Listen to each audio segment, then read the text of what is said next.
American filmmakers Ray and Alan, who are friends, arrive in northern Norway to capture the local beauty and the few inhabitants for a television show. Alan is very annoyed that there's no taxi in this remote place, making it difficult to reach the ship for which they have tickets. Ray, on the other hand, is cheerful and full of optimism. In fact, he quickly finds a man who agrees to drive them to the required pier. On the way, the local resident teases the Americans for their confusion, as even he himself doesn't always understand what to expect from the nature here. Soon, the guys reach the pier, where the third member of the expedition, Sean, is already waiting for them. Their regular cameraman couldn't make it on this trip, so they had to hire a local worker. Alan is very angry about this, as it's unclear what this stranger is capable of. But Ray greets the newcomer warmly and even offers to carry his small suitcase, but Sean refuses. The journey begins with a greeting from the good-natured and positive captain of the ship, Jim, who also serves as a local guide. With humor and jokes, Jim introduces the people on his ship, who have come from different parts of the world. There's a married couple from Sweden, scientists, oceanologists from Tromsø, Norway, 3 girls from Germany, and of course, the Hollywood filmmakers. After greeting and introducing everyone, Jim explains that the islands of the Norwegian Svalbard archipelago are one of 14 demilitarized zones, so they are in the safest place in the world. Laughing at the captain's jokes, people head to lunch. Thawing a bit, Alan apologizes to Sean for his rudeness, explaining that he was upset about the absence of their regular cameraman. Sean reveals that he served in the army, and Alan asks him to film the ship from its rear. Sean immediately leaves, placing a small suitcase on the table.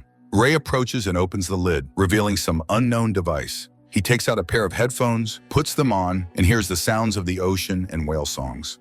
Alan asks him not to touch the equipment, as it is clearly antique, but Ray continues to listen for a while longer, then puts the headphones on Alan and invites his friend to join him, but Alan quickly takes them off. Sean suddenly appears and retrieves his suitcase. Alan and Ray turn their attention to the German girls, who, it turns out, watch their show. Ray enjoys himself while Alan receives messages from his wife, who is unhappy with his constant absence, and he tries to sort out the situation. Meanwhile, Sean is also sending some messages and starts filming. Captain Jim explains that the people living here value solitude and risk because nature sets the rules in these parts. If someone doesn't follow them or is careless, death is inevitable. At this time, Ray notices a bird perched on the ship's railing with its eyes gouged out, but it flies away, and Ray thinks he imagined it. Later, the filmmakers get to know the scientists from Tromsø, who talk about the possible consequences of electromagnetic storms for the entire Earth's population. Ray notices that Alan is sad, looking at the married couple at the corner table, and tries to cheer him up, thinking that his wife is just scaring him. But Alan reveals that his wife is unhappy with his work. She doesn't like that he's always traveling and even threatens divorce. Now he wonders if his show is worth the loss of his marriage and children. At this moment, cries are heard outside. The guys run to the deck and see a female walrus killing her calf on a nearby ice floe. People are horrified, and Captain Jim advises everyone to go inside. He himself has never seen anything like it and considers it a strange incident. Later, Jim distracts the tourists with stories about striped whales, which Norwegians used to hunt, and lightens the mood a bit. Suddenly, Alan feels unwell and goes to the restroom. Ray hesitates but follows him. The others relax, enjoy barbecue, chat, and laugh. Sean films the surroundings. Suddenly, he hears a strange sound, and the power on the ship goes out. At this time, Alan and Ray come out on deck. Strangely, there are no people around. Their personal belongings, dishes with food, and various small items are in place, but the tourists are nowhere to be seen.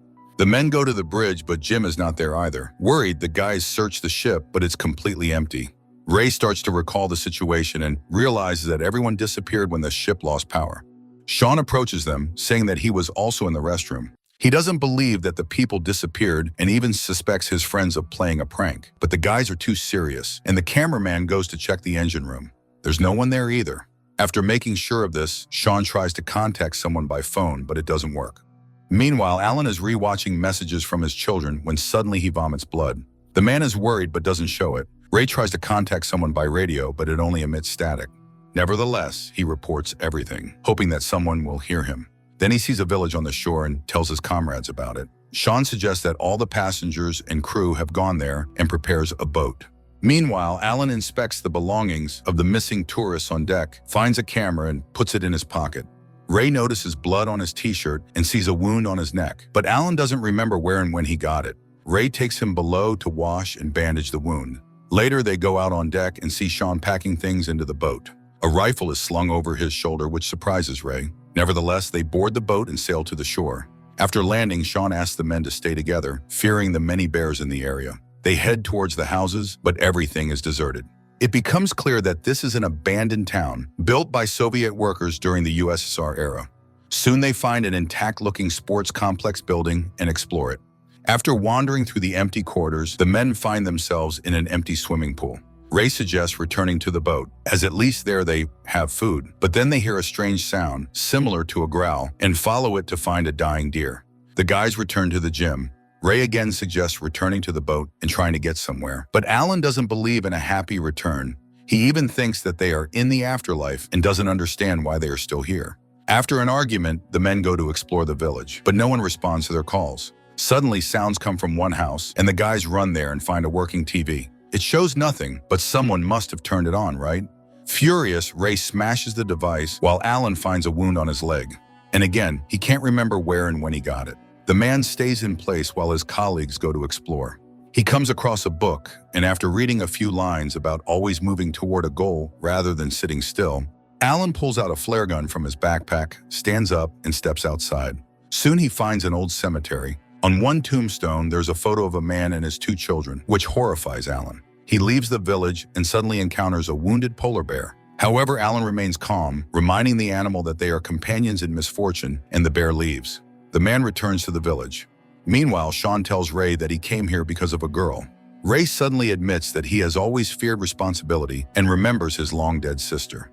Then Sean notices a light in one of the windows, and the guys run to the house. Inside, it's warm, but again, no one is there. While Ray examines the empty corridors, Sean suddenly hears music and finds a working record player. Ray, on the other hand, sees a bowl of borscht on the table. Everything looks as if someone set the table and just disappeared. Meanwhile, Alan, sitting on the swings in the yard of this house, is re-watching videos of his children and pulls out the flare gun. Ray sees the flare go up outside, runs into the yard, and finds his friend there. He brings him into the cafe they've found and offers him a drink to warm up and relax. Sean goes to retrieve the things they left in the sports complex. Meanwhile, Ray and Alan are drinking, reminiscing about home and family. Sean, after taking his suitcase onto the porch, puts on the headphones and listens to the sounds of whales. Contrary to Ray's hopes, the alcohol makes Alan feel even worse. Ray takes him to the restroom, but his friend is completely drained of strength. Ray lays him on the couch and goes to get water. Meanwhile, Alan discovers the camera he found earlier in his pocket and starts reviewing the photos. It becomes clear that it belonged to the German girls. The man watches a video and suddenly sees something that completely drains him of strength. At this moment, Sean returns. Ray suggests they head to a neighboring village, which he saw on a map found in the village. They could reach it in about 4 hours by boat. Sean objects, saying that it's too dangerous to sail at night. Ray then announces that he intends to find fuel. Sean hands him the rifle to protect against bears, and Ray leaves. Meanwhile, Alan sees Sean and seems to be frightened by him. In a weak voice, he asks Sean what he's doing there and who he really is. Ray, at this moment, finds a large vehicle and tries to open its gas tank. Sean, overcoming Alan's resistance, puts the headphones from his device on him and forces him to listen to the whale songs. As the fuel is being siphoned into a kettle Ray found, Alan listens to the ocean sounds and grows silent. Sean takes the flare gun and heads to the shore, where Ray is already pouring the fuel into the boat's tank. Having done his job, Ray returns to Alan and finds him in a terrible state. His friend's body is covered in bleeding wounds, but despite this, Alan tries to say something to him. Ray discerns words about the video of the German tourists, re-watches it, and sees Sean in the background with a camera, meaning he lied about being in the restroom and not seeing where the people went. Grabbing the rifle, Ray rushes to find the cameraman. He soon catches up with him and beats him, demanding the truth. Sean has to confess that he's here to document the results of an experiment. It turns out that they are currently testing a sonic weapon that attacks the brain's neural functions. Sean is just a hired hand, paid to film the process. The people on the ship vanish before his eyes, although they were supposed to be just disoriented. Ray doesn't believe it, but Sean has no other answers. His headphones work with the opposite vibration, serving as a kind of vaccine. Ray recalls that he also listened to them, and Alan, although much less. Sean admits that he recently let his friend listen to the sounds, but they can no longer cure him. Sean was supposed to contact his employers by phone, but there's no signal. Ray returns to Alan, who is getting worse. Sean follows behind. After resting a bit, Ray begins to treat his friend's wounds, promising that they will soon get out of there. Alan asks him to take care of his family, but Ray assures him that he will see them himself in a couple of days. Alan asks his friend to leave him there and escape on his own. He asks for the phone so he can record one last message for his children. Ray is outraged. He would never do such a thing, but he gives him the phone. Alan, gathering his strength, makes a video saying goodbye to his loved ones. Ray returns to his friend, takes the phone, and heads to the pier. He places the camera in a waterproof orange pouch and throws it into the sea. Then he goes ashore, where Sean is checking the boat's motor. Later, he tells Ray that this job was offered to him by an old friend who knew about his financial troubles, and Ray advises him to spend the money wisely. At this moment, they hear a sound. Ray prepares the rifle, but Sean asks him to wait. The guys run, fearing a bear, and find themselves outside the town, where Sean's phone suddenly turns on, delivering a message that they will be picked up in 30 minutes. The men go back for Alan, dress him, and together head to the designated spot. However, Sean asks them to stay behind while he meets those coming for them. He will have to admit that 2 survived. Sean leaves while the friends hide in one of the houses. Alan asks Ray to confirm that they worked well together, then dies. Ray mourns his friend, then takes off his medallion and places it in his hand.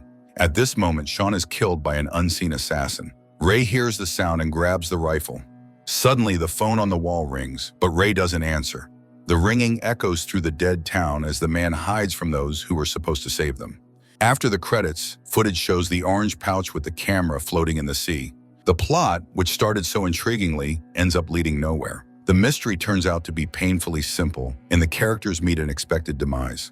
On the bright side, the first half of the film showcases very beautiful views of the northern nature, promising something fantastic.